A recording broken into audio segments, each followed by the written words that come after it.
দরাদমে সবই রবে, তুমি যাবে চলে। বন্ধু বান্ধব যত, মাতা পিতা তারা সুত, সকলেই হবে তোমার পরে। মন আমার কোথায় রইলেন প্রাণের আব্বা, ঘুমায়া আপনার ইউসুফ যায় গো মারা কুয়ায় পড়িয়া। আপনার ইউসুফ যায় গো মারা কুয়ায় পড়িয়া। এই ইয়াকুব নবী, এরই আল্লাহ পাক 12টা সন্তান দিয়েছে। কয়টা? 12টা। 12টা সন্তানের ভিতরে 2টা হয়েছে খুব ভালো, নাম হলো ইউসুফ আর বিনিয়ামিন, আর বাকি 10টা হয়েছে খুব খারাপ। তাই এই ইউসুফ নবীর যে 10 ভাই কুয়ার ভিতরে ফেলাই দিয়েছে, তাফসীর আপনারা শুনছেন না? এই 10 ভাই ইয়াকুব নবী ইউসুফ নবীর বেশি মহব্বত করার কারণে এই 10 ভাইয়ের অন্তরে একটু হিংসা তৈরি হয়েছে। এমন হিংসা হয়েছে যে এই 10 ভাই মিললে যে আব্বাই আমাকে থুইয়ে ওরে এত ভালোবাসে, এই হিংসার ঠেলায় এই ইউসুফ নবীর কুয়ার ভিতরে ফেলাই দিস। ফালাই দিয়া পোশাকটারে আনিয়া ওই একটু রং টং মাখাইয়া ওই পোশাকটা নিয়ে ইয়াকুব নবীর দ্বারে দাঁড়াই বলতেছে যে আব্বা, এই ইউসুফ রে বাগে লইয়ে গেছে আর এই পোশাকটা আমাকে দ্বারে দিয়ে গেছে খুলে টুলিয়া। ইয়াকুব নবী চিন্তা করে যে আল্লাহ, ইয়া কোন শিক্ষিত বাঘ যে বুদম টুদম খুললিয়া আমার ইউসুফ রে সুন্দর করে লইয়ে গেলে, জামাও ছেড়লে না, অগদারে আবার দ্রব্যটা দিয়েও গেলে, তা খুব শিক্ষিত বাঘ না, অশিক্ষিত তার এগুলো করতারে না। এই চিন্তা করিয়া উনি আর কিছু বলেন নাই, বুঝছে যে ও যদি কিছু বলি তাহলে আমার ইউসুফের উপরে অত্যাচারের স্টিমরোলার চালাবে আনে, এজন্য উনি আর কিছু বলেন নাই। রাতের গভীরে 2 রাকাত নামাজ পড়িয়া আল্লাহর আদালতে 2টা হাত বাড়া দিয়া বলতেছে, আল্লাহ আমাকে 12টা সন্তান দিলে, আল্লাহ 2টা ছেলে এত ভালো হইছে যাদের গুণগান গাইয়া শেষ করা যায় না। এত ভালো হইছে, গুণগানি গাইয়া শেষ করা যায় না, কতটা ভালো হইতে পারে। বাকি 10টা ছেলে আল্লাহ এত খারাপ হইল কেন? জিজ্ঞাসা করে আল্লাহ। আল্লাহ আবার উল্টো ইয়াকুব নবীরে জিজ্ঞেস করতেছেন, ইয়াকুব তোমার বউ কয়টা? ইয়াকুব নবী বললেন, আল্লাহ বউ হলো 2টা। মনে রাখবেন দুনিয়াতে যত নবী আসছে সমস্ত নবীদের বউ ছিল, একাধিক বিবাহ ছিল, সর্বনিম্ন বউ ছিল 2টা। কয়টা? আপনার আমার বউ কয়টা? একা। 2টা করে করবে না একজনে। এখন তো আবার অনুমতি দিয়ে দিয়েছে সরকার, ওই যে আদালত দিয়া, যে প্রথমবার অনুমতি ছাড়াই বিয়ে করা যাইবে। কি মুরব্বীরে খবর পান নাই? এখনো মুরব্বীরে পাইছে খবর? করবেন তো? সাবধান থাকেন, বিয়ে করলেও সাবধান থাকেন। বাংলাদেশের মহিলারা কিন্তু আবার লিঙ্গ কাটে ভালো। ঘুম পাড়াই থইয়া ঔষধের বড়ি খাওয়াইয়া একা লিঙ্গ কেটে লাগবে। আবার এই হুকুম আইয়ে পড়ছে, ফেসবুকে দেখলাম সেদিনকে যে প্রথমবার অনুমতি ছাড়া যদি বিয়ে করে আর এরপর যদি প্রথমবারতে খুনও হয় তা ওই মামলাও আদালতে নেবে না। এই কায়দা হয়ে গেছে না, ভয় কোনটা করবো দিক করতে পারতে আসি না। সমস্ত নবীদের একাধিক বিবাহ, সর্বনিম্ন বউ ছিল 2টা, এক নবীর বউ ছিল একটা, সেটা হলো আমাদের আদি পিতা আদম আলাইহিস সালাতু ওয়াস সালামের বউ ছিল কয়টা? একটা। আর এক নবী এখনো বিয়ে করে নাই, সেটা হলো ঈসা পয়গম্বর, এর এখনো বিয়ে হয় নাই, তার বিয়ার সামনে হবে। আমরা সকলেই তার বিয়ার বরযাত্রী হব। কঠিন আকারে একটা খাওয়ান দেওয়া হইবে, আপনারা কি খাইতে রাজি? বিয়ের কথা হলে টলমল করে দিবলে, ঠিক না? আস্তা খাসি খাওয়া চিন্তা নাই।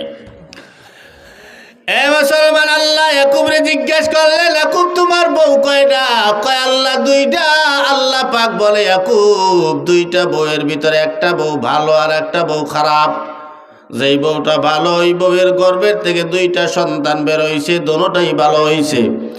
আর যেইটা খারাপ ওইটার গর্ভের থেকে 10টা বের হইছে, 10টাই খারাপ হইছে। তার মানে বোঝা যায় ছেলে মেয়ে ভালো হওয়া খারাপ হওয়া, ছেলে মেয়ে ভালো হওয়া খারাপ হওয়া এটা বাবার উপরে ডিপেন্ড করে না, এটা মায়ের উপরে ডিপেন্ড করে। কথা ঠিক কি না? মা ভালো সন্তান ভালো হয়, মা খারাপ সন্তান খারাপ হয়। কারণ মা 10 মাস 10 দিন সন্তানটারে গর্ভে ধারণ করে। শোনেন, 4 মাস যখন বয়স হয় পেটের ভিতরে, তখন থেকে কার্যক্রম শুরু হয়। মা সন্তান গর্ভে লইয়া যা যা করবে, সন্তান জন্ম নিয়া তাই তাই করবে। মা সন্তান গর্ভে নিয়ে যদি চুরি করে, ওই সন্তান বড় হইয়া শিং কাইটটা ঘরের শেষরা চোর হয়। হাড়ি পাতিল চুরি করে না, গরু ছাগল চুরি করে না, শেষরা চোর হবে। না হয় শিক্ষিত হইয়া কাগজে কলমে বড় দুর্নীতিবাজ চোর হয়। কথা ঠিক না? এই জন্য আমি বলবো, আমার যে সমস্ত যুবক ভাইরা দোকান পাটে এদিক সেদিক ঘুরা ফিরা বেড়াও, যারা ঘোরাফেরা করতেছে, আপনাদের কাছে সাইরা দিলাম। এবার আপনারা বলেন যে এই সমস্ত যুবকরা কোরআন হাদিসের মাহফিল তুইয়া ঘুরা ফিরা বেড়ায়, এদের মায়েরা এগো পেটে লইয়া কি করছে? তাই মনে হয় না? আমি বলবো, আমি যুবক ভাই, তোমার মায়ের এই বদনামের খাতার থেকে নামটা যদি মুছতে চাও, 10 মিনিট পর আমি আবার হাত জাগাবো। তুমি যদি মাহফিলের ময়দানে আসো, আমি বসবো, তোমার মা অন্তত তোমারে একবার হইল তোমারে পেটে লইয়া কোরআন তেলাওয়াত করছে। কথা কান্নাঘা ঠিক না? আর যদি না আসে, আমি বসবো তুমি ভালো করে সন্তান। আর যদি না আসো, বসবো তুমিও ভালো না, তোমার মাও ভালো না। আর যদি আসো, বসবো তুমিও ভালো, তোমার মাও ভালো ছিল। ঠিক না? কারণ এখন নবীরে বইলা গেছে, আল্লাহরে বইলা গেছে। একটা যুবক খুঁজা পাই না, এত আজ মাহফিল করিয়া বেড়াই, কত যুব সমাজ মাহফিল দেয়। সেদিনকে মাহফিল করলাম আপনাদের এই ঘেরা খোলা আছে না, ঘেরা খোলা হাজার হাজার যুবকরাই মাহফিলটা দিছে আমার ডাকিয়া। আমি ওই যুবক গই ধরলাম, একটা যুবক তোমরা দাঁড়াও, আমার মাথায় নবীর সুন্নাত আছে, চুলবার করে দেখাও। একটা যুবকও দেখাইতে পারে না। অথচ নবীর গালি দিলে আর কিন্তু আগে নামে। আরে কোথায় রইলা প্রাণের যুবক,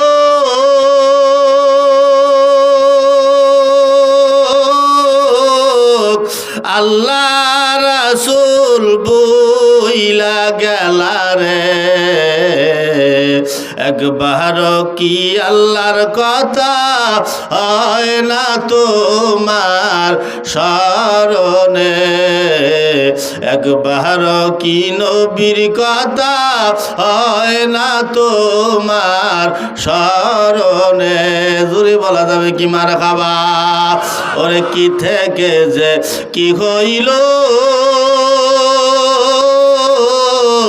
উম্মাত আমায় বুইলা গেল রে।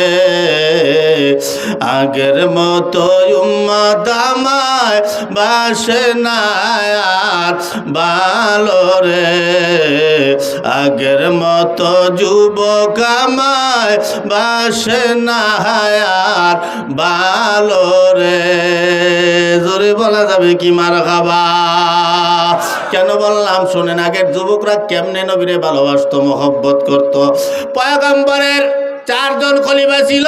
দ্বিতীয় নাম্বার খলিফার নাম কি আপনারা জানেন? সেগাই বেগাই পরে একটা প্রশ্ন করলে, হযরত ওমর। যেই ওমরকে আপনারা চিনেন, একটু বলবেন এই ওমর নরম না গরম? এই ওমর প্রচন্ড গরম। এই ওমর যেদিন থেকে দেশ চালায়, অর্ধেক দুনিয়া ওমরের রাজত্বে চলছে। ওমর কোরআন দিয়েই দেশটাকে চালাইছে। আমাদের দেশটা তো এখন আর ইসলামিক রাষ্ট্র নাই, কোরআন দিয়েও চলে না, হাদিস দিয়েও চলে না। ওমর অর্ধেক দুনিয়াটা কোরআন দিয়া চালাইছে। একদিন তিনি মনে মনে ইচ্ছা জাগলেন তার মনের ভিতরে, আমি তো কোরআন দিয়েই অর্ধেক দুনিয়াটা চালাই, আমার এই দেশটা ঠিক মতো চলে কিনা কোরআন দিয়া আমার একটু দেখতে মনে চায়। ওমর এমনভাবে দেশ চালাইতেন, রাত্রিবেলা খবর লইতেন আমার কোন প্রজা না খাইয়া রইছে, আমার কোন মানুষটা কেমন রইল, খাইতে পারলো না, পোশাক পরতে পারলো কিনা, খুব খবর তিনি নিতেন। একদিন তিনি মনে মনে ইচ্ছা জাগলো যে কোরআন দিয়া পরিপূর্ণভাবে আমার দেশটা চলে কিনা আমি একটু দেখতে চাই। এ নিয়ে এই মনোভাব নিয়া ভালো পোশাক পরেন নাই, উল্টা পাল্টা একটা চিরা পাড়া পোশাক পরিয়া, ভালো একটা পোশাক না। উনি চিন্তা করলেন আমি একটু গুইরা গুইরা দেখতে চাই। এবার তিনি মদিনার থেকে রওনা দিলেন। যাইতে যাইতে অনেক দূর পার হইয়া যাওয়ার পরে মদিনার এক সুদূরে যাওয়ার পরে দেখে দুইটা পাহাড়, দুইটা পাহাড়ের মাঝখান দিয়ে একটা জায়গা দেখা যায় নীল ঘাসে ভরপুর দেখা যায়।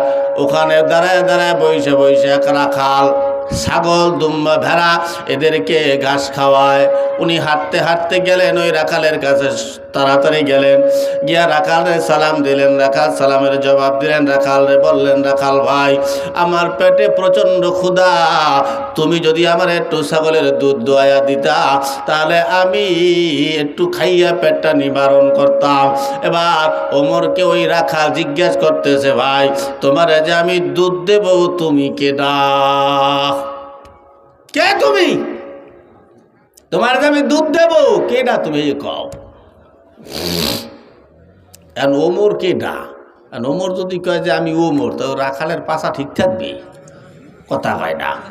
হ্যাঁ, আর পাশা গরম হয়ে যাইবে না যে এত বড় নেতা। রে আল্লাহ, আমাকে দেশের পাতি নেতা এই নাম দিতে জিগে আমি কেডা? আমার সে আমি অমুক সাবেক, উনি সাবেক চেয়ারম্যান, সাবেক মেম্বার, হ্যাঁ সাবেক এমপি, পরিচয় দিয়ে দিত ডাইরেক্ট।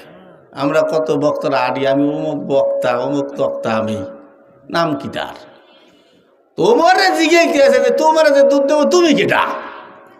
ওমর কয়, আল্লাহ আমার জিগে যে আমি কেডা, আমি কি বলবো যে আমি ওমর? আর ওমর যদি কয় যে আমি ওমর, তাহলে কি আর কোরআন দিয়ে যে দেশ চলে কিনা কি আর দেখা হবে? তাই তিনি আর পরিচয় দিলেন না, পরিচয় গোপন। কোরআনের দিকে তাকাইলেন, মিল্লাতা আবিকুম ইব্রাহিম হুয়া সাম্মাকুমুল মুসলিমিন। রাখাল রে ডাক দিয়া বলে, ভাই রাখাল, আমি আর কেউ নয়, আমি একজন মুসলিম, আমি একজন মুসলমান। এই কথা বলাতে রাখাল ওমরে ডাক দিয়া বলে, তুমি যে মুসলমান আসল না নকল? ওমরে জিজ্ঞায়, তুমি আসল না নকল? ওমর কয় কি? আমি বলি আসল না নকল। মিজাজ গরম হয় না, তারপর ঠান্ডা, কোনো কথা হয় না। কয় ভাই আমি তো আসল মুসলমান, কিসের নকল ফকল নাম নেই। রাখাল আওয়াজ দেখায়, ভাই এই জন্য বললাম, কারণ যে আসল মুসলমান সে কোনোদিন আমি রাখালের কাছে দুধ চাইতে পারে না। বলেন তো, যারা আসল মুসলমান তারা চাবে কার কাছে? আল্লাহর কাছে। আল্লাহ কয়, তোমার যদি একটা ফিতাও দরকার হয়, জুতার ফিতাও যদি দরকার হয়, তাহলে ওই জুতার ফিতাটাও আমি আল্লাহর কাছে আগে চাইতে হবে, তারপরে দুনিয়ার কেউ দিয়ে তোমার উসিলা বানাই আমি একটা ব্যবস্থা করে দেব, কিন্তু আমি আল্লাহর কাছে আগে চাইতে হবে। আমরা চাই খালি ঠিক ঠিক কইয়েই তো যাই, চাই না তো কেউ। এ মুসলমান, এবার জিজ্ঞাসা তুমি আসল না নকল? কয় ভাই আমি আসল মুসলমান। কয় আসল মুসলমান হইলে তো আমার কাছে চাইতে পারে না, চাবে তো আল্লাহর কাছে। ওমর চিন্তা করলেন, কথা তো মিছা নয়, কথা তো খারাপও কথা নয়, আমি তো ভুল করছি, আসলেই তো আমার আল্লাহর কাছে আগে চাওয়া দরকার ছিল। ওমর বললে পালাইছে, ভাই আমার আসলে ভুল হইয়া গেছে। রাখাল কয়, ভুল হইছে স্বীকার করেন? কয় হয়। কয় তাহলে তওবা করেন। ওমরের কয় তওবা করতে, কারণ ওমর ওই তওবা করার কথা হইনি চুপ হয়ে গেছে। কারণ একটু চুপ থাকলে আমরা অনেকে কিন্তু মনে করি যে মানে অশিক্ষিত, তাই রাখাল মনে করছে অশিক্ষিত মানুষ মনে হয় তওবা জানে না। কয়টা ভাই আমি আপনারে ভরাই দিই, আপনি পড়েন। তখন আমার সাথে আস্তাগফিরুল্লাহ রব্বি মিন কুল্লি যামবি ওয়া আতুবু ইলাই ওমরে পড়াইলেন। এবার ওমর কয়, ভাই ঠিক আছে বুঝলাম, আল্লাহর হস্তে আমার একটু ছাগলের দুধ দাও, তাহলে আমি খাইয়া আমার পেটটা একটু নিবারণ করতাম। এবার রাখাল বলে আমি তো এই দুধের মালিক নেই, ছাগলের মালিক না, আমি তোমারে কেমনে দুধ দেব? বলে তুমি তো একটু মুনাফেক টাইপের মানুষ। ওমরের মেজাজটা গরম হয়ে গেল, আমি মুনাফেক টাইপের মানুষ কি কওটাও কি এগুলা ফাউল কথা কও? এটার মালিক তো আমি না, মালিক তুই আর একজন কথা, মালিকের অনুমতি নিয়ে আসতে হইবে আমার। মালিকের কাছে যাইতে হবে, অনুমতি আনবো, তারপরে অনুমতি দিলে তোমার এসে আমি দুধ দহন কইরা দিব, খাবা। ওমর চিন্তায় পড়ে গেল, ওরে আল্লাহ, ও এখান দিয়ে মালিকের কাছে যাবে, এরপরে আসবে, তাতে আমার পেট ঠিক থাকবে না, অনেক সময় লাগবে। এই কথা বলাতে কয়, ভাই তোমারে আমি কয়টা টাকা দেবো, অনেক ঘুষ। কয়টা টাকা দেবো, এই টাকা নিয়ে তুমি আমার ছাগলের দুধ দাও। এই কথা বলাতে রাখাল চওড়া হয়ে গেল। রাখাল বলে, আপনার মাথাটা কি ঠিক আছে? এই দেশটা চালায় কেটা আপনি কি জানেন? কয়, না ভাই আমি তো জানি না। কয়, কন্ত কেরা চালায়? কয়, এই দেশটা চালায় হযরত ওমর, কোরআন দিয়া দেশ চালায়। আমি যদি আপনার কাছ থেকে টাকা নিয়ে দুধ দেয়, আমার কল্লা তো যাবে, আপনার কল্লাও শেষ হয়ে যাবে, থাকবে না। এই কথাটা শোনার সঙ্গে সঙ্গে ওমরের একটু ভালো লাগিয়ে গেল। ওমর যে দেশ চালাইতেছে কোরআন দিয়া, ধরা খাই যাইতে আছে। সামান্য একটা রাখালের ভিতরে এই কোরআন দিয়া যে চলে দেশটা, সেটাই ফুইটে উঠছে। সামান্য একটা রাখালও ঘুষ খাইতে চায় না। আর আমাদের দেশে ঘুষের অভাব হয় না। ঘুষের কারণে ব্রিলিয়ান্ট ছাত্রদের চাকরি হয় না, ঠিক না? ভালো ভালো গরিব ঘরের ছেলেরা চাকরি দিতে পারে না, কারণ কি? ঘুষ দিতে পারতে আছে না। চাকরি পায় কারা? তারা ভালো মেধা নাই, পড়ালা ভালো করতে পারে নাই, টাকা দিয়ে পাস করছে, টাকা দিয়ে পরীক্ষা দিয়েছে, টাকা দিয়া চাকরি পাইছে, লক্ষ লক্ষ টাকা আছে, ঘুষ দিয়েছে, চাকরি হয়ে গেছে, ও হয়েছে ইঞ্জিনিয়ার। এই জন্য ইঞ্জিনিয়ার হইয়ে রডের মধ্যে বাস ঢুকায়। এই কথা কন না কা? রডের মধ্যে বাস দেয়। রাস্তা, এই রাস্তা বানাই থুয়ে যায়, এক কুল দিয়ে রাস্তা বানাই আর এক কুলে যায়, এক কুল দিয়ে চুলকানি শুরু হয়ে যায়, রাস্তা খাউজি মুজি ভেঙে ছিল শেষ।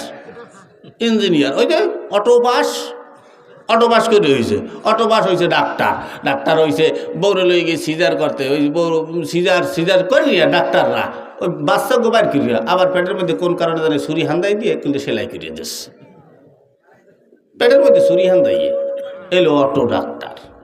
ঘুষ ছাড়া হয় না। ভালো ভালো ছেলেদেরকে চাকরি দাও, দেশ উন্নত হবে। খালি ঘুষ খাইয়ে পেট খান বড় করিয়া এত হিসাব দেবা কেমনে? হারাম দিয়েই যদি সম্পদ করো, এমন একটা সময় আসবে না পারবা, আমি একটা কথা বলি, না পারবা খাইতে, না পারবা হালাইতে। এই কথা কন না কা? গেলাও যাবে না, ফালানো যাবে না। কারণ সব সম্পদ যদি হারাম সম্পদে বড় হয়, হারাম সম্পদ দিয়ে হয়, কোটি কোটি টাকার মালিক তুমি, কিন্তু সবই হারাম সম্পদ। এমন এক সময় আসছে, এখন এই সম্পদ তুমি কি করবা? এই সম্পদ গেছো মাদ্রাসায় দান করতে, দান করতে গেলে তো তুমি চিন্তা করলা যে এই হারাম টাকা দান করিয়া তো কোনো লাভ আছে? কথা কয় না। হারাম টাকা দান করলে কোনো লাভ আছে? হারাম টাকা দান করবা তাতেও তুমি জান্নাত পাইতে আসো না, এ দান তোমার কবুল হবে না। এবার চিন্তা করলা তা কি করবো? এ দানা, এ টাকা আমি খাবো বই বইয়া, খাবা কি? খাইবে কি? হালাল না হারাম? তা দানও করতে পারতেছো না, নিজে খাইতেও পারতেছো না, খাবাও হারাম, দানও করবা হারাম, তা কোনটা কোনটা দিয়ে তুমি জান্নাত পাবা? এজন্য সব হারাম সম্পদ কামাইও না, হালাল কামাও, কম খাও। খেজুর খাও করে বই বই কিনিয়া, ঠিক না? স্বাস্থ্য ভালো থাকবে, খায় আউল ফল। এ মুসলমান, ওমরের একটু ভালো লাগিয়ে গেল যে আমি ঘুষ দেওয়ার পরেও নিল না। ওমর যে কোরআন দিয়া দেশখানা চালায়, এই সামান্য রাখাল কোরআন অনুযায়ী চলতেছে, যে ঘুষ নিতে চায় না, তোমার কল্লাও যাবে, আমার কল্লাও যাবে, ভাই আমি মরতে চাই না, তুমি এখান দিয়ে ভাইগা যাও। ওমরের ভালো লাগিয়ে গেল, কয় ভাই আপনারে আমার খুব ভালো লাগছে, আপনি রাখাল হয়েছেন, তাতে কি হয়েছে বলেন? আপনার জীবনে কোনো আশা বাসা আছে কি? খাও খয়রাত করে আবার আমার আশা পূরণ করবা কি দেয়া, ঠিক না? তুমি আমার দ্বারি ঘুষ দুধ চাইতে আছো, তোমারই পেট চলে না, তুমি আমার আশা পূরণ করবা কি দিয়া? বলো তোমার কোনো আশা বাসা থাকলে আমি তোমার আশা পূরণ করে দিব। বলে না ভাই, আমার জীবনে দুইটা আশা আছে। কয়টা? দুইটা আশা।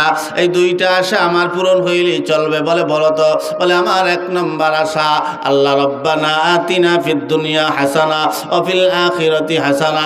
ভাই আমার এক নম্বর আশা হলো আমি মরার পরে যেন আমার আল্লাহ আমারে জান্নাত দেয়। এক নম্বর আশা। ওমর কয় তোমার এক নম্বর আশা পূরণ হয়ে গেছে। কয় কেমনে বললেন? বাকির নাম ফাঁকি আমি কিন্তু ভালো করিয়া জানি, কেন তো মরি যাই, জান্নাত পরে বাকি নিয়া। এক নম্বর কয়টা পূরণ হয়ে গেছে। দুই নম্বর আশা বলো? কয় ভাই আমার দুই নম্বর আশা, এই দেশটা চালায়, অর্ধেক দুনিয়াটা চালায়, এই দেশটা চালায় হযরত ওমর, কোরআন দিয়ে দেশটা চালায়, এত সুন্দর চলতেছে। আমার জীবনে একটাই আশা, আমি আমার এই চোখ দিয়া ওমরকে একটা নজর দেখতে চাই। এই কথা বলাতে ওমর ডাক দিয়া কয় ভাই তুমি ওমরে কি দেখতে চাও? সত্যি দেখতে চাও? কয় হ্যাঁ দেখতে চাই। কয় তুমি কি মুসলমান? কয় এতক্ষণ কি বুঝাইলাম? কয় আমি মুসলমান। কয় তুমি কি নামাজ পড়ো? কয় হ্যাঁ। কয় কোথায়? কয় পড়ি তো ওই মসজিদের নাম কি? মদিনায় মসজিদে নববীতে আমি নামাজ পড়ি। কোন জায়গায় পড়ো? একেবারে পিছনে বারান্দায় শেষ কাতারের শেষ মাথায়। তুমি ওমরে দেখবা কেমনে? ওমরে যদি দেখতে চাও তাহলে সামনে যাইতে হবে, একেবারে সামনের কাতারে। কয় ভাই আমি সামনে কেমনে যাব? কারণ মসজিদে নববীর ভিতরে নবীজির বড় বড় দামি দামি সাহাবীরা নামাজ পড়ে, আমি যে তার পাশে গিয়া দাঁড়াবো সেই সাহস আমার হয় না, কারণ আমার গায়ের থেকে ছাগলের গন্ধ হয়। আমি জীর্ণ শীর্ণ মানুষ, বেশি বড় লোক মানুষ না। আমি চাই না আমার দ্বারা কেউ কষ্ট পাক। আর আমার দেশে কত বিড়ি খায়, সিগারেট খায়, কান্দে গুনে বিড়ির গন্ধ, সিগারেট গন্ধ যায়, মাঝখানে খারাই যায়। কি তাই না? বিড়ি খাইলে ওরে আল্লাহ আমাকে লাগে আবার আমরা খাই বিড়ি, আপনি রাখান পান, একই তো গেলে এক হয় বলে। বিড়ি আর পান কি এক হয় কোনো দিন? হ্যাঁ, বিড়ি এরম টাইম নিয়ে তুমি দোয়াটার একেবারে হাঙ্গা কারি দাড়ি দুড়ি একেবারে সব জায়গায় মাহাইছ হইয়া লাও, পোশাক দেও বিড়ির গন্ধ হয়। হ্যাঁ, আর আমরা পান খাই। আমি একদিন একটা জিগাই, এই বিড়ি আর সিগারেট খাও তুই যে এক কইলি এদিকে, তো তুই বিড়ি খাও, কোনোদিন বিড়ি খাইতে যে বিসমিল্লাহ কইছো? কয় না। আমি কোথায় মসজিদের মধ্যে বই খাইছো কোনো দিন? কয় না। আমাকে মাদ্রাসার মধ্যে এগুলো খাওয়া যায় হুজুর হইতে বইয়া? আমি কোথায় আমরা তো পান মসজিদের মধ্যে বইয়ে খাই, মাদ্রাসার মধ্যে বইয়ে খাই, পানটা যখন মুখে দেয় তখন বিসমিল্লাহ বইলে মুখে দেয়, তাতে তুই এক হইলি কেমনে? ধোয়া দা উড়াইয়া আর আমরা খাই একেবারে হজম করিয়া লাই পাকাস্তরিতে চলিয়ে যায়। এই কথা কর না, ঠিক না? তো এক হয় কেমনে? এ মুসলমান কয় ভাই আমার শরীর থেকে ভালো গন্ধ আসে না, ভালো ভালো দামি দামি সাহাবীরা মসজিদটা ভরপুর হইয়া যায়, আমি তাদের মাঝে কেমনে দাঁড়াই আমার বড় ভয় হয়। কে না জানি আবার কোন দিক দিয়ে ধমক আমারে মাইরা ভাই, কি আর করা যায়? এবার ওমর বলে ভাই তুমি যদি ওমরে দেখতে চাও তাহলে বারান্দা সাইরা মসজিদে ঢুকতে হবে, তাও একেবারে সামনের কাতারে। ইমাম সাহেব যেই জায়গায় দাঁড়ায় ইমাম সাহেবের বরাবর পিছনের কাতারে সামনের কাতারে তোমার বসতে হবে, তাহলে তুমি ওমরে দেখতে পাবা, নইলে ওমরে দেখা সম্ভব না। এই কথা বলার পরে বলে ভাই আগামীকাল কি দেখা যাবে? হ্যাঁ দেখা যাবে, যাইও তুমি, কারণ ওমর ফজরের নামাজ পড়ায়। আমিরুল মুমিনিনের আমাগো দেশের সরকার হইছো সরকার, আমাগো দেশে কোনো সরকার কি নামাজ পড়াইতে পারে? পাত বাইরে যাবে পিছন দিয়ে একেবারে, এত সোজা। ইমাম সাহেবকে পিছনে লাগিয়ে দেয়, নামাজ পড়াই দেহ। বন্ধু এত সোজা মনে করিল না। এবার আওয়াজ দিয়ে কয় ভাই আমার আর বাড়ি যাওয়া হবে না। বলে কেন বাড়ি যাওয়া হবে না? বলে বাড়ি যদি যাই আইসা ফজরের নামাজে যদি দাঁড়াই তাহলে আমি সামনের কাতার পাবো না, কারণ আমি আসতে আসতে আমার আগে বহু সাহাবীরা মসজিদে নববী ভরপুর কইরা ফালাবে। ওরে ভাই আল্লাহওয়ালা খালি এই রুমাল মুড়া দিলেই হয় না, আল্লাহওয়ালা এই জুব্বা পরলেই হয় না, আল্লাহওয়ালা কোট প্যান্টাই পরলেই আল্লাহওয়ালা হওয়া যায় না। আল্লাহওয়ালা রাস্তার পাগলও হয়, রাস্তার পাশে দাঁড়াইয়া থাকে বহুত আল্লাহওয়ালারা, ভালো পোশাক তার গায়ের ভিতরে নাই। একবার শোনেন তাহলে আল্লাহওয়ালা কারা। এই যে দেখেন আমি এখানে আসছি, আমি আব্দুর রহমান, আমি তো আপনারা দিকে যদি দিকে কেটা দামি কইবেন হুজুর আপনি বড় দামি, কিন্তু আমি তো জানি আপনারা দামি, আমি জানি আপনারা দামি। আমি আব্দুর রহমান এখানে আসছি আমি টাকার জন্য। কি কথা কর না গা? হ্যাঁ কথা কয় না। আরে ঠিক কইতে কি ভয় লাগতে আছে? আমি আইছি টাকার জন্যে, কথা কি ঠিক? আমি আসছি এখানে টাকার জন্যে, আপনারা টাকার জন্য আসছেন একজনও? তা ভালো কেটা। অনেকে ভাড়া করে আইছেন বয়ান শুনতে, গাড়ি ভাড়া করে আইছে অনেকে। আপনার এলাকার মানুষগুলো আসছেন, আপনারা আসছেন, আমি বক্তার দাম আছে। আপনারা আসবেন না, আমি বক্তার কোনো দাম আছে? হ্যাঁ পাবলিকের কারণে জান। হাফিজুর রহমান আইসে ওয়াজ করতে, লক্ষ লক্ষ জেলার সাইদি সাহেব আইসে বয়ান করতে, লক্ষ লক্ষ জনতা হয়। যদি একটা জনতা না হয় তাই সাইদির কোনো দাম আছে? হাফিজুর রহমানের কোনো দাম আছে? বক্তা শ্রোতার কারণে বক্তার দাম। এরপরেও একজন শ্রোতা প্রস্তাব করতে যাইতে পারে না, আগতে যাইতে পারে না, হ্যাঁ একটু উঠে দাঁড়াইলে হ্যাঁ বক্তাকে ভেটকি ঠেলায় জায়গায় প্রস্তাব পায়খানা করিয়ে দেওয়া লাগে। কে ও বেটার সমস্যা থাকতে পারে না? ওই সমস্যা কেন প্রস্তাব করতে যাইবে, বাথরুমে যাইবে, সমস্যা কি তোমার? ভেটকি সেটি আমি কোনো পাবলিকের ধমক টমক দেই না। আপনারা আসছেন, আপনারা নিচে বসছেন, আমি কিন্তু উপরে বসছি। আপনারা হোগলার উপরে বসছেন ফ্লোরে, আর আমি একটা চেয়ারে বসছি। কে দামি? দামি তো আপনারা, আমরা বক্তারা দামি না। আমি আসছি লোভে, আপনারা কেউ লোভে আসেন নাই, এজন্য আপনাদেরকে আমি দামি মনে করি।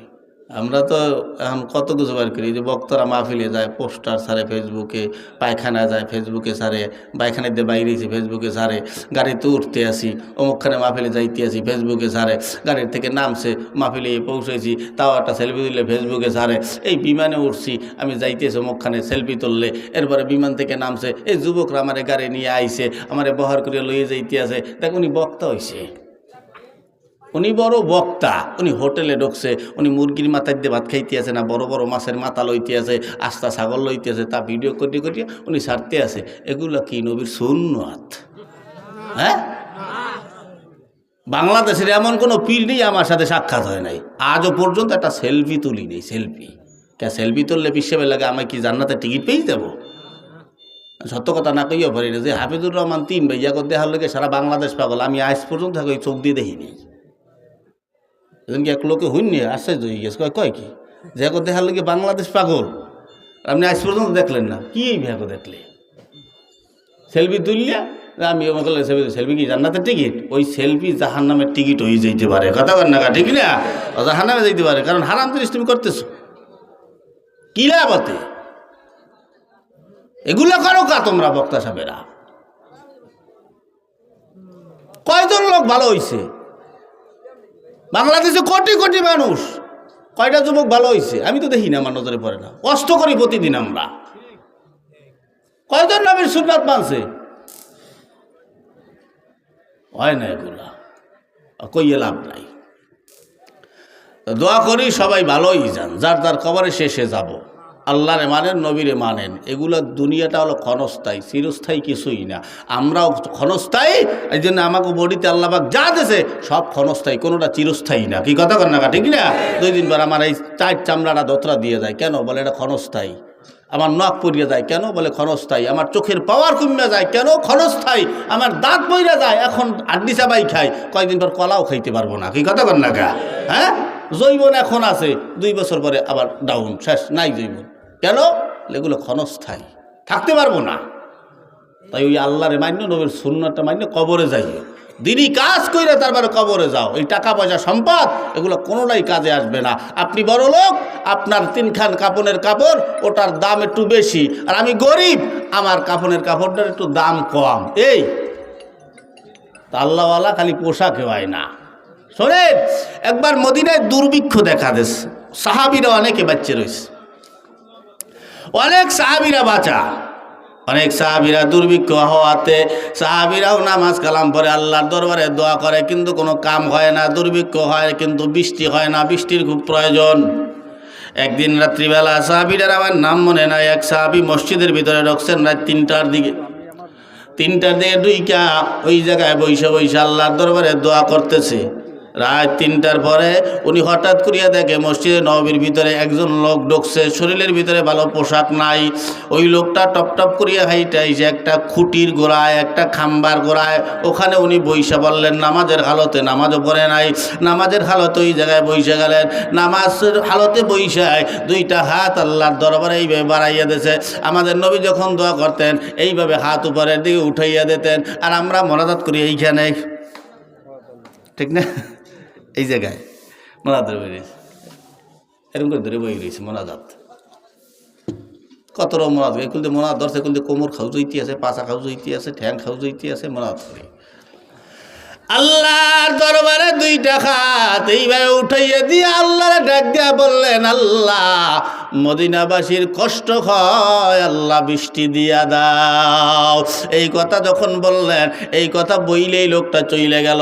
ওই সাহাবী পাশে বসা, ওই সাহাবী ওনাদের দেখে আশ্চর্য হয়ে গেল, কি ব্যাপার, এটা কেমন মানুষ রে, আমরা এত দোয়া করতেছি তাতে কোনো লাভ হয় না।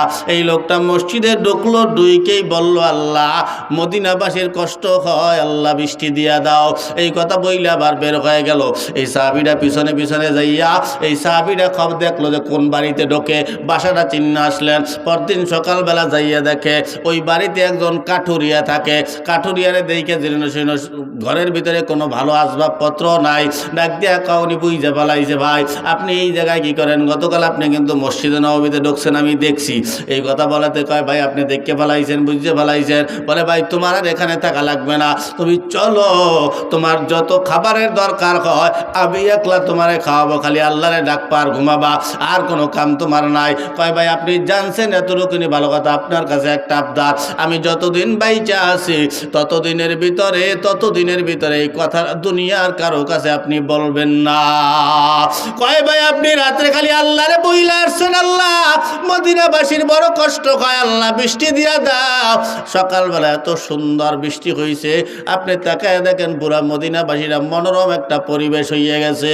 বলে, ভাই আর কারো কাছে বলবা না, আমি এখানেই ভালো আছি, আমি এখানেই থাকবো, আপনার সাথে আমি যাব না। তাই দেখা বোঝা যায় না কে আল্লাহওয়ালা আর কে বেঈমানওয়ালা, এটা বোঝা যায় না। এই জন্য আল্লাহওয়ালা খালি পোশাকে হয় না, আল্লাহওয়ালা আপনাদের মাঝেও থাকতে পারে। এই জন্য আমি আপনাদেরকে ভালো জানি। এবার ওমর আওয়াজ দিয়া কয়, ভাই তুমি যদি নামাজ পড়তে চাও, ওমরে দেখতে চাও, তাহলে মসজিদে নববীতে গিয়ে একেবারে প্রথম কাতারে নামাজ পড়া লাগবে। এই কথা বলাতে কয়, আর বাড়ি যাওয়া হবে না। বলে, কেন? বলে, মসজিদের ভিতরেই থাকবো। বলে, ভাই তুমি যে মসজিদের ভিতরে থাকবে, ফতুয়া পাইলা কই? আমরা তো কত মসজিদের মধ্যে থাকি, ঠিক না? মসজিদের মধ্যে ঘুমাইয়া থাকি। ওমর কয়, তুমি মসজিদের মধ্যে থাকবা, ফতুয়া পাইলা কই? বলে, ভাই আমি যদি বাড়ি যাই তাহলে আইসা আমি আর মসজিদে জায়গা পাবো না, ওমরেও আমার দেখা হবে না। ঠিক আছে, ওই দিন রাত্রটা মসজিদে উনি ঘুমাইলেন। পরদিন সকালবেলা ওইটা একেবারে সামনের কাতারে ওমর যেই জায়গায় নামাজ পড়াবে, ওমরের পিছন বরাবর প্রথম কাতারে ওই লোক দাঁড়ায় গেল, ওই রাখাল ওমরে তো জানে যে ওমর একজন পথিক, কারণ ওমরের সাথে ওই রাখালের সাথে দেখা হয়েছে পথিক হিসাবে, পথিক, ঠিক না? পথিক ওই কথা কইছিল না, এটা দুঃসই ছিল। আবার ভাষা পাইছে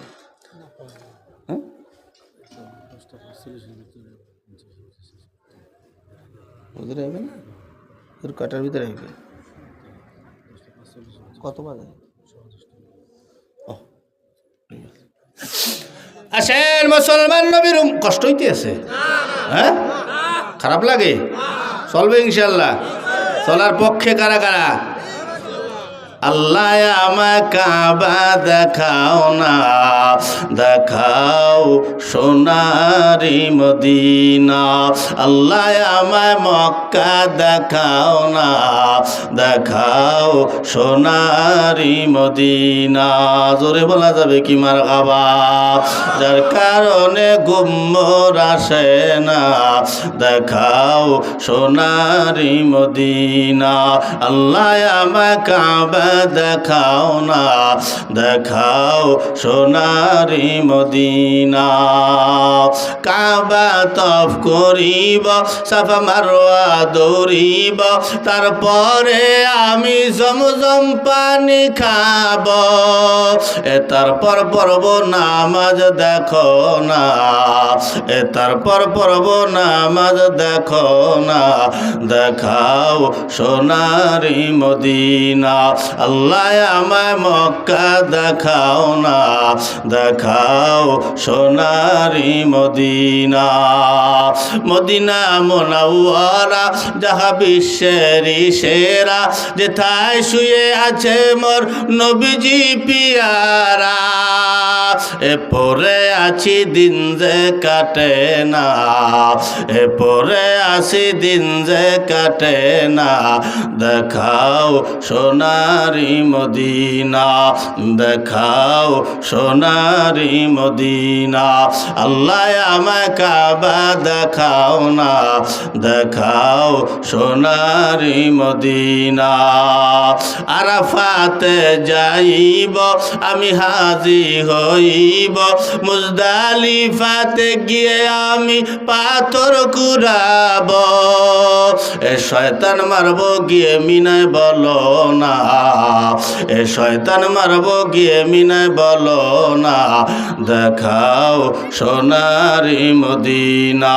আল্লাহ আমায় কাবা দেখাও না, দেখাও সোনারি মদিনা।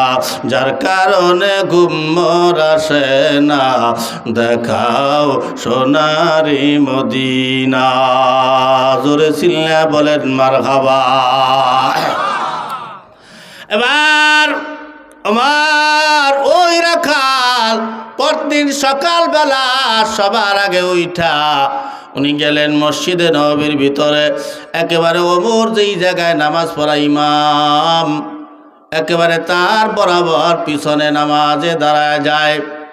অথচ আল্লাহর নবী যখন নামাজ পড়াবে, আল্লাহর নবী নামাজ পড়াবে, ইমামতির মুসাল্লা ইমামতি করবে, নবীর পিছন বরাবর দাঁড়াবে হজরতে আবু বকর। আর নবী মারা যাওয়ার পরে আবু বকর যখন ইমামতির মুসাল্লায়, আবু বকরের পিছন বরাবর দাঁড়াবে হজরতে ওমর। ওমর যখন আবার ইমামতির মুসাল্লায় নামাজে দাঁড়াবে, ওমরের পিছন বরাবর সমান সমান দাঁড়াবে হজরতে ওসমান। ওসমান যখন নামাজের মুসাল্লায় দাঁড়াবে, ইমামতির মুসাল্লায় দাঁড়াবে, ওই ওসমানের পিছন বরাবর দাঁড়াবে হজরতে আলী।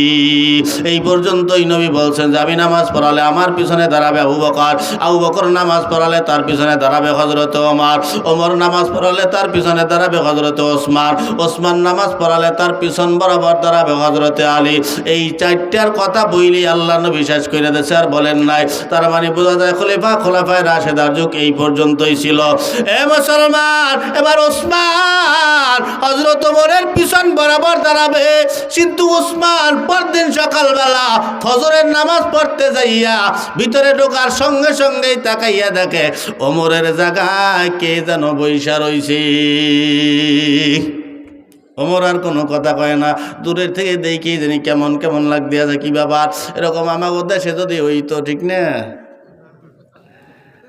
যে আমি ওসমান সভাপতি, সেক্রেটারি, আরো কত বড় লোক নামাজ পড়তে ঢুকলে আমরা তাকে ঠেলিয়া সারে সার খুঁজেই পা কিসের সামনে বসে করতে, ভালো পোশাক নাই। আল্লাহর ঘর এমন একটা ঘর, ওখানে সবাই সমান।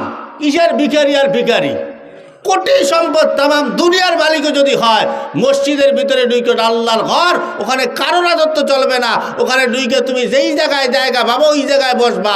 যদি কেউ ওইটা তোমার জায়গা দেয়, ওটা হলো তোমার সম্মান করছে, কি কথা না, ঠিক না? তো তুমি ঠেললা কাউরে সরাই বসতে পারবা না। ওমরের জায়গায় বসছে, ওই ওসমানের জায়গায় বসছে, ওসমান ঠেললে বসতে পারতো না। তাই তুই আমার জায়গায় বসে, পোশাক টোশাক কেমন, কওয়ার সাহস পায় নাই। কারণ ওসমানের ভিতরে কার ভয়? ওসমান রাদিয়াল্লাহু তাআলা আনহুরে দেখা ফেরেশতারা পর্যন্ত লজ্জা পাইতো। একদিন আল্লাহর নবী আয়েশা সিদ্দিকা রাদিয়াল্লাহু তাআলা আনহার এই রানের উপরে মাথা দিয়ে শুয়ে রয়েছে। অথচ আবু বকর ওমর দোনোজনই নবীর শ্বশুর, দোনোজন। আবু বকর আসছে, নবী মাথা উঠায় নাই। ওমর আসছে, নবী মাথা উঠায় নাই। ওসমান আইয়া সালাম দিয়েছে, আসসালামু আলাইকা ইয়া রাসূলুল্লাহ। যখনই সালাম দিয়েছে, আল্লাহ নবী ওইটা একেবারে ঠিকঠাক শরীরের একটু পোশাকটা একটু ঠিকঠাক করিয়া এইবার বস। আয়সা জিজ্ঞাইতেছি, ইয়া রাসূলুল্লাহ, যে আমার আব্বাই আসলো, এরপরে ওমর রাদিয়াল্লাহু তাআলা আনহু আসলো, আপনি ওদের সময় উঠলেন না, ওসমানের সময় আপনি উঠতে বসলেন কেন? আয়সা, তুমি জানো না, যেই ওসমানরে দেখলে ফেরেশতারা পর্যন্ত লজ্জা পায়, এত লাজুক আমার সাহাবী ওসমান, আমি সেই ওসমানের সম্মান করবো না, করবো কাকে? এই ওসমান তার জায়গা দখল করে বই রয়েছে ওই রাখাল, তার গায়ে কোন গন্ধ ছাগলের। এখন ওসমান ওখানে যাইয়া তার পাশের সিটে বইসা নামাজ পড়লেন। নামাজ পড়া এবার ওই রাখালের দিকে খালি এরকম চায়, কতক্ষণ পর এরকম চায়।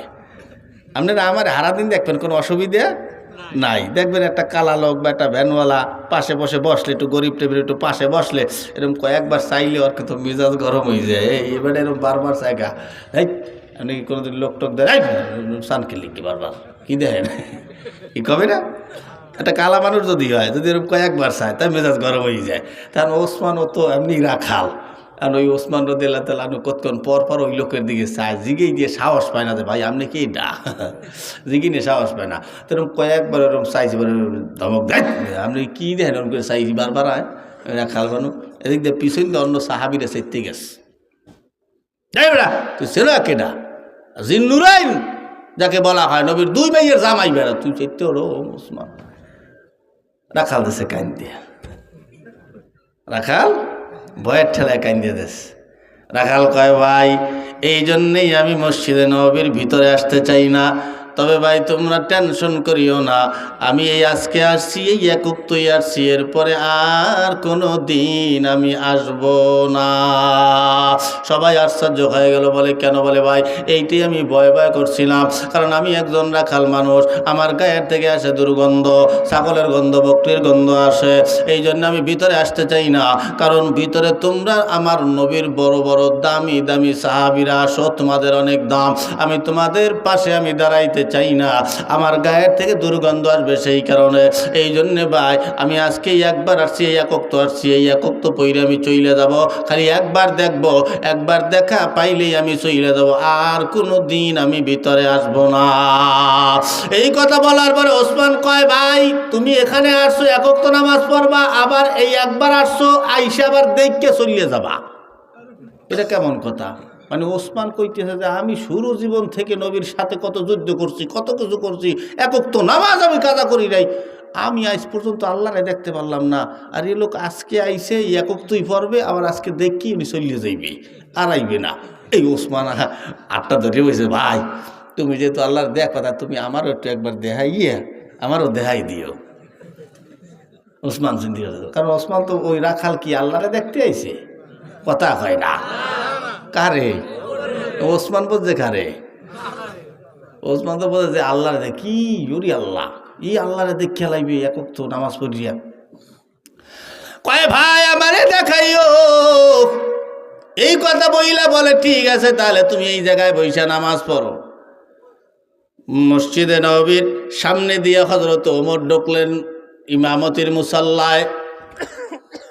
সৌদি আরবে গেলে এখনো পাবেন, আমরা যেখানে মেম্বারে দাঁড়াই ওই সামনে দিয়ে একটা দরজা আছে, আর আমাগো দেশেরও দরজা নাই, আমাগো দেশে ইমাম সাহেব যেখান দিয়ে আসবে মুসল্লিরাও ওখান দিয়ে আসবে, এমন পরিবেশ করতে হবে ইমাম সাহেবরে দেখার সুযোগই আপনারা পাবেন না, কারণ ওই মসজিদে মেম্বারের পাশ দিয়ে একটা দরজা থাকবে, ওখান দিয়ে ইমাম সাহেব আসবে, ওখানে নামাজ পড়ে আবার ইমাম সাহেব চইলা যাবে, মুসল্লিগুলোকে সাক্ষাৎ হয় না। কিন্তু আমাদের দেশে ইমাম সাহেব যে পথ দিয়া, মুসল্লিরাও সেই পথ দিয়া, সবাই খালি ওই ইমাম সাহেবের লোকে অপেক্ষা করে, কই হুজুরে কই কি এখন চাই তাই পিছনে, ঠিক না? এগুলো আস্তে আস্তে এই পরিবেশগুলো নষ্ট করে ফেলাবেন। মেম্বারের পাশ দিয়ে একটা দরজা থাকবে, ওখান দিয়ে ইমাম সাহেব আসবে, কোনোই থাকবে না, ইমাম সাহেব এই সরেন সাইড দেন কুড়েই কাছে, তারপরে আসা লাগে। ওসমান আওয়াজ দিয়া কয় এবার আমি দেখবো মোরাই যে ইমামতের মুসাল্লা যখন দাঁড়ায়, এবার সবাই ওখানে বইসা এবার ওখানে বইসা যখন একামত শুরু হয়ে গেল, সবাই একামত দিতেছে মিল্লা। এবার একামতটা যখন শুরু হয়ে গেল, এদিক দিয়ে কদ কামাতিস সালাহ যখন বললেন, তখন ওই রাখাল দাঁড়াইয়া লোকমা দিয়ে দিলেন। সবাই আশ্চর্য হয়ে গেল, সব সাহাবীরা চেতে গেল। এবার চেতে যাওয়ার পরে এবার কয় তুমি কেন লোকমা দিলে এই অসময়? তোমার এমনি প্রথমে আমার সন্দেহ দেখছে, তোমার এখানে নামাজ পড়তে দেওয়াটা ঠিক হয় নাই, তুমি কেন লোকমা দিতে গেলা? এই কথা বলাতে বলে ভাই আমি লোকমা দেওয়ার কারণ আমি তো না, আমি লোকমা দেওয়ার কারণ হলো এই পথিক। কেনা পথিক, কারণ ও তো জানে না যে ও ওমর, ও এখনো জানে না যে ইনি ওমর, ও এখনো জানে, কারণ এই পথিকের সাথে তার সাক্ষাৎ হয়েছিল ওই মাঠের ভিতরে, এজন্য উনি জানে যে এই পথিক, তো ও এখানে আসবে কেন? এখানে তো আসবে হযরত ওমর, এই পথিক এখানে কেন? এই চিন্তা করি উনি দেশের লোকমা যে পথিক হলো মেন সমস্যা। কি কষ্ট হইতেছে আপনাকে শুনবেন না? অনেক লুম্ফা আলোচনা, কইতে রাত কেটে দিবে কব, হ্যাঁ সারে থাকবে বলে, এরা থাকবেন আপনারা, খিচুড়ি দিয়ে দেবো, খাইয়ে লইয়ে বইলে ভালো হয় না? কষ্ট হয়ে গেলে তো একটু বসেন, তা শোনেন কি করবো, দিনই কাজের সাথে জড়িত থাকবেন তো আপনারা। এই যে দেখেন আপনাদের এই মসজিদ, এই যে মসজিদটা এখানে হইতেছে, আপনাদের জন্য খারাপ না ভালো? খারাপ না ভালো? শোনেন, বাড়ির ভিতরে মসজিদ করেন। আমি আব্দুর রহমান কোনোদিন যাব আপনাকে বাড়ির মধ্যে? এই কোনো আল্লাহওয়ালারা যাবে? আপনি যদি দাওয়াত করে না নেন কোনোদিন যাইবে? কিন্তু এই রাস্তার পাশ দিয়ে বহুত আল্লাহওয়ালারা যাবে, চলবে, ফেরবে। মসজিদ পাইছে, নামাজের টাইম হয়েছে, একটু নামাজ পড়ে লাবে। আমরা এখনও সুন্দর সুন্দর মসজিদ দেখলে মনটা, এই যে যাওয়ার সময় যে সাদা মসজিদটা, ওখানে কত বক্তারা ঢোহে না, একটু মনটা চায় যে আমি হেন একটু ঢুকে 2 রাকাত নামাজ পড়বো। তা আপনাদের এখানে যদি একটা সুন্দর কইরা, মসজিদটা ছোট হোক কিন্তু যদি সুন্দর হয়, দেখবেন বহুত মানুষজন আসবে, মসজিদটা দেখে ভালো লাগবে, আল্লাহর ঘর, একটু 2 রাকাত নামাজ পড়ে যায়। এরকম বহুত আল্লাহওয়ালারা এই পথ দিয়ে যাবে, বহুত বক্তারা এই পথ দিয়ে মাহফিলে যাবে। এই অমুকখানে মাসুম ভাইয়ের মাদ্রাসা আছে, ওখানে আমরা একটু নামাজ পড়ে যাই। আমি আপনাদের এখানে মাহফিল করতে গেলে আমার অবস্থান কিন্তু আপনাকে এখানে অনেকেই আমার চেনেন, দেখেন, ঠিক না? আমি এখানে এসে থাকি, ওর এখানে খাই দাই, গোসল মোসল যা কিছু করার এখানে এসে করি, এখান দিয়ে আবার যাই।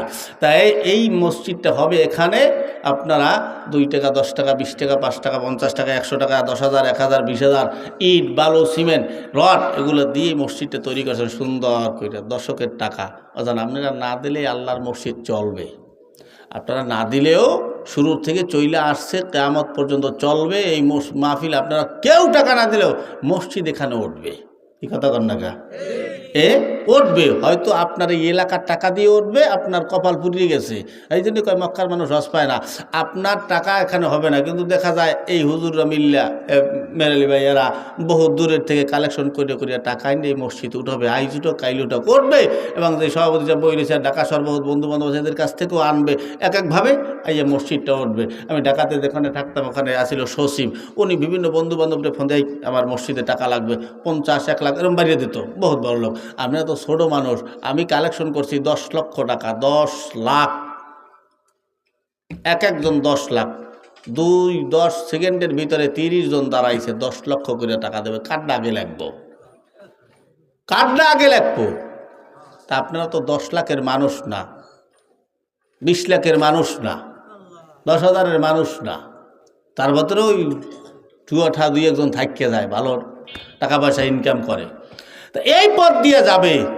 বাজান জীবনে বহুত দান করছেন, আমাদেরকে শয়তান একটা ধোঁকা দেয়, কত দান করছি আর কত করব। এইটা একটা শয়তানের ধোঁকা, এটা একটা শয়তানের ধোঁকা। আপনি 1000 দান করেন, আপনার জীবনে একটা দান কবুল হবে কয়টা? কথা কয় না, কয়টা?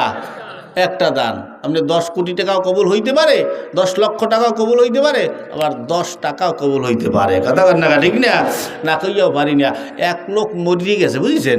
মারা যাওয়ার পরে আর আল্লাহর ডাইকে কইতেছে, বান্দায় দিয়ে গায়, জি আল্লাহ, তুই হেঁটে সোজা 8টা জাহান নামে যাবি। আল্লাহ, আমি জাহান নামে যাবো কা? কয়টা তোর আমল নামায় কিচ্ছু নাই, তুই জাহান নামে যাবি না, যাবি কই? কয় আল্লাহ, কা তুমি যে আমার দুনিয়ায় কোটি কোটি টাকার মালিক বানাইছো? হ্যাঁ বানাইছি তো। কয় আল্লাহ, ওই লক্ষ কোটি টাকাগুলা আমি যে দান করছি, দানগুলা কো? কী দান করছো? কয় অমুক মাদ্রাসায় টাকা চাইছিল, আল্লাহ কষ্ট হয়ে যায়, ওই মাদ্রাসাটা আমি নিজের টাকা দিয়ে করে দিচ্ছি, অন্তত 1.5 কোটি টাকা খরচ করছো এই মাদ্রাসার পিছনে। অমুক মসজিদ থেকে আসছে, আল্লাহ আমি 5 লক্ষ টাকার চেক লিখে দিয়ে দিছি। অমুক মসজিদ থেকে আসছে, আমি 10 লক্ষ টাকা নগদ দান করে দিছি। অমুক এলাকায় মানুষ চলতে পারে না, সামাজিক কাজ আমি একটা ব্রিজ করে দিছি আল্লাহ নিজের টাকা দিয়া। অমুক এলাকায় বিধবারা চলতে পারে না, আমি যে কাপড় চোপড় কিনে দিয়ে আসছি, খাবার কিনে দিয়ে আসছি, গরিব দুঃখীদেরকে আমি পাশে দাঁড়াইছি, জামা কাপড় কিনে দিয়ে আসছি, খাবার দাবার দিছি। অমুক মাদ্রাসায় ছাত্রদের কষ্ট হয়, আমি রিহাল কিনে দিয়ে আসছি, টেবিল বানাই দিয়ে আসছি, যুবকদের ছাত্রদেরকে আমি যুব্য বানাই দিয়ে আসছি, কতগুলো কোরআন শরীফ কিনে দিয়ে আসছি। এই যে ভালো কাজগুলো আল্লাহ করলাম, সমাজ কল্যাণ কাজ, মসজিদ মাদ্রাসা, গরিব দুঃখী এতে মিসকিন দান করলাম, আমার এই লক্ষ কোটি টাকার দানগুলো গেল কোথায়? আল্লাহ, আল্লাহ তোর একটা দানও কবুল হয় নাই। তুই যাবি কই? আল্লাহ, তাই এই টাকাগুলো আমি ফাও দান করলাম না, আমি দান করলাম, আমি আমার ব্যবসা কাজে খারাইলে আমি কত টাকার মালিক হইতে পারতাম। আল্লাহ, এই ফাও দান আমি করতে গেলাম, কাকা দান তো করছো তুই তো নিজের লিগে, আমার জন্য করো না, এই জন্য আমি একটাও কবুল করিনি। কয়তে আল্লাহ এখন কেমন হয়ে গেল, কেমন হয়ে গেল না, আমি এখন জাহান নামে যাবো, এটা তো আমার মনটায় চায় না যে আমি এত টাকা দান করে আমি জাহান নামে যাই।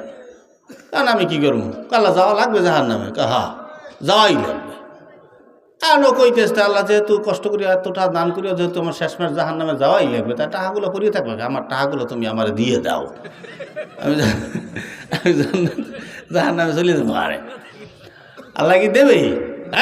আমরা এই দাঁত ফেলাই দেবো। কয়তো আল্লাহ এখন আমার জাহান নামে যাইতে মনে চায়, এতটা দান করি। আল্লাহ কয়, বান্দা আমি আল্লাহ তো আসি, এত চিন্তা করো কা?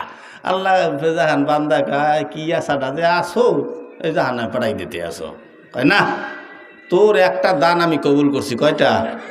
কথা কয় না, কয়টা? একটা দান। এখন ওর মাথার ভিতরে চক্কর খাইছে, আমার এই একটা দান আল্লাহ কবুল করছে কোনটা? 10 কোটি না 10 লাখ না 10,000 না 10 টাকা না 10 পয়সা, কোনটা কবুল করলো? ওর জানার কৌতূহল জাগলো। ডাক দিয়ে কাল আমার কোন দানটা কবুল হয়েছে একটু কন। মানুষ সবাই কিছু না কিছু জায়গায় ঠেকিয়ে যায়, কি কথা কন না? ঠিক না? খেয়াঘাটে যাই দেখবেন বহুত বড় লোক ঠেকিয়ে যায়, কারণ ওর তো হাজার ঠেকিয়ে নোট 2 টাকার ভাড়া তো ওনার কাছে নাই।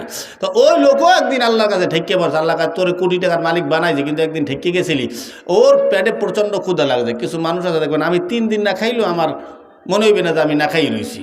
কিন্তু আবার কিছু মানুষ আছে যখন খাবার রক্ত হয়, খাওয়ানটা না পাইলে ওর পেটে কিন্তু প্রচণ্ড ক্ষুধা লাগে, হাঁটতে চলতে কষ্ট হয়, কি কথা বল না? ঠিক না? ওরও এমন ক্ষুধা লাগছে, ও ক্ষুধার ঠেলায় চলতে পারতেছে না, কারণ খাওয়া লাগবে। তাই পকেটে হাত দিলেন, হাত দিয়ে দেখে যে পকেটে আছে মাত্র 10টা টাকা। চিন্তা করেন আল্লাহ 10 টাকা দিয়ে কি করা যায়? সামনে একটা হোটেল দেখতে পায়, হোটেলে সিঙ্গেরা পুরি বিক্রি করে। চিন্তা করলো 2 পিস সিঙ্গেরা আর 1 গ্লাস পানি খেলে পেটটা মোটামুটি ঠান্ডা হইবে, বাড়ি পর্যন্ত হাঁটতে যাওয়া যাবে। এই আশায় উনি হোটেলের দিকে রওনা দিয়েছে। হোটেলে ঢোকার আগে আগে পাশ থেকে এক লোক আইসা ডাক দিয়ে বলতেছে, ভাই আমি 3 দিন ধরে কিছু খাই নেই, আমার 10টা টাকা দিলে 2টা সিঙ্গেরা খাই পেটটা ঠান্ডা করতাম। কেন? চিন্তা করে যে আল্লাহ আমি মাত্র 1 ওয়াক্ত ভাত খাই নেই, তাতে আমার পেটের মধ্যে গাড়ি চালাইতে আছে, আর ও 3 দিন ধরে খায় নাই। ওর কি অবস্থা? পাগল ছাগল মানুষ, বাড়ি ঘর আছে না না আছে, বাড়ি খাইতে পারবে না না পারবে, তার তো কোনো ঠিক ঠিকানা নেই। তা আমি তো বাড়ি গেলে খাবার পাবো, যা এই একটা ওক্ত লাগে আমি নাই খাইলাম, কষ্ট করে বাড়ি দিয়ে তো খাইতে পারবো না। এই 10টা টাকা ওরে দিয়ে দিল। গেলেন, সিঙ্গারা খাইলেন, পানি খাইলেন, আল্লাহর দরবারে দোয়া করলেন। আল্লাহ কয়, বান্দা তোর ওই দিনের ওই 10টা টাকা আমি কবুল করছি। ওই 10 টাকার উসিলায় আমি তোর সব দানগুলি কবুল করিয়া তোরে জান্নাতের মেহমান বানায় দিলাম। সুবহানাল্লাহ। তাই বাদান কোন দান কবুল হবে তা আমি জানি না, ওই করছি আর কত করব, এর মাঝখানে যেটা করবেন ওইটা বাদ পড়িয়ে গেছে, ওইটাই দেখা যায় আপনার কবুলের দরজা ছিল। করছেন পিছনে বহুত, আরও করবেন ওটাও বহুত। আজকে আপনি একটা দান করবেন এই এখানের এই মসজিদটার জন্য বাজান। আপনারা মাদ্রাসার জন্য পেঁয়াজ টেজ আলু রসুন ওগুলো দান করা যায়, কিন্তু মসজিদে তার পেঁয়াজ রসুন খাবে না, ঠিক না? মসজিদে লাগবে রড, লাগবে সিমেন্ট, লাগবে বালু, লাগবে হ্যাঁ, এরপরে নগদ টাকা লাগবে, যারা কাজ করবে তাদেরকে দেওয়া লাগবে। এই জন্য বাজানদেরকে বলবো, বাজান নিজেকে মসজিদে তো করেনি, এই প্রতিক্রা যাবে, হাজার আল্লাহওয়ালারা যাবে, প্রতিক্রা নামাজ পড়বে কাল কিয়ামতের ময়দানে। আপনার দেওয়া টাকা দিয়া অজুখানা করা হয়েছে, আপনার দেওয়া টাকার পানি ওই হুজুর অজু করবে, আল্লাহওয়ালারা প্রতিক্রা অজু করবে। এরপরে আপনার দেওয়া সিমেন্ট, আপনার দেওয়া বালু ওই জায়গায় দাঁড়াইয়া হুজুর মানুষ নামাজ পড়বে। এরপর আপনার দেওয়া বালু সিমেন্ট ওই মসজিদের দেওয়ালে দেওয়ালে লাগানো আছে, কত শান্তি, ওরা নামাজ পড়বে বলে অর্ধেক সব সদগায় জারিয়া হিসাবে যেটা আছে আমরা জানি, ওটা আপনার আমল নামায় পৌঁছাইতে থাকবে। বাজান কোন উসিলায় কে জান্নাত পাবে এটা একমাত্র আল্লাহ ছাড়া কেউ জানে না। তবে আমি চাই আজকের এই পথিকদের জন্য এই মসজিদটা এখানে যেন হয়, এই মসজিদের জন্য আপনারা যেটা দান করবেন, হোক টাকাটা 10 টাকা, হোক 10 টাকা, কিন্তু ওই 10 টাকাটাই যেন আপনার নাজাতের কারণ হইয়া যায়। একমাত্র আল্লাহর জন্য, আল্লাহর ঘরের জন্য, আল্লাহর জন্য আপনারা দান করবেন। আজকে এই মসজিদটার জন্য কিছু টাকার তো দরকার, ঠিক না? ইট বালু সিমেন্টের দরকার। হুজুর আমি 10,000 টাকা দিতে পারবো ইটের জন্য, আমি 10,000 ইট দিতে পারবো, বা 1,000 ইট দিতে পারবো, বা আমি 500 ইট দিতে পারবো, আমি 200 ইট দিতে পারবো, আমি হুজুর 2 বস্তা সিমেন্ট, 5 বস্তা সিমেন্ট, 1 বস্তা সিমেন্ট, যে যেটা পারবেন, বা আমি রড দিতে পারবো কিছু। মন থেকে বলতে হবে বাজান, মন এখন পারবেন এরকম কোনো কথা না। আপনি যখন কাজ চলমান যেহেতু আছে, আপনার কাছে এখন টাকা নাই, 2 সপ্তাহ পরে হয়েছে, আপনি 2 বস্তা সিমেন্ট কিনে নে, ভাই আমি 2 বস্তা সিমেন্ট লেখাইছিলাম, এরকমভাবে একটু বলেন বাজান। আজকের দানটাই যেন আপনার জীবনের শ্রেষ্ঠ দান হয়, আজকের দানটাই যেন আপনাকে জান্নাতে নিয়ে যায়, আজকের দানটাই যেন আপনার নাজাতের উসিলা হইয়া দাঁড়ায় বাজান। একেবারে মন থেকে কুল ইন্না সলাতি, মন থেকে একেবারে আল্লাহর জন্যে বলবেন। আমি কোনো অ্যামাউন্ট আপনারা ধরে দিলাম না, আমি অ্যামাউন্ট ধরিনি এই কারণে, কারণ অন্য জায়গায় অ্যামাউন্ট ধরি, আপনার অ্যামাউন্ট ধরে দিলাম না, আপনি মন থেকে দেবেন। আপনার মনের দানটা আমি দেখতে চাই আজকে। 2 বস্তা সিমেন্ট, কি নাম ভাই? ফারুক ফকির ভাই। এই ফারুক ফকির ভাই যদি দেয় 2 বস্তা সিমেন্ট, ঠিক না? তা ফারুক বড় লোকের তো দিতে হইবে 10 বস্তা, ঠিক না? নারে তাকবীর। আয় আল্লাহ আমাদের ফারুক ভাই, আয় আল্লাহ 2 বস্তা সিমেন্ট আল্লাহ তোমার এই ঘরের জন্য দান করছে। আল্লাহ আমি মন থেকে বললাম, তারাও মন থেকে দিল। আল্লাহ কাল কিয়ামতের ময়দানে কত টাকা দান করছে আমি আল্লাহ জানি না, তবে আজকের এই 2 বস্তা সিমেন্ট আল্লাহ তুমি তার জান্নাতের উসিলা বানায় দিও। সকলে বলি আমিন। শালম ভাই 2 বস্তা, কি নাম? আবুল বাসার ভাই 2 বস্তা, নূর মোহাম্মদ মোল্লা, নূর মোহাম্মদ মোল্লা এক বস্তা,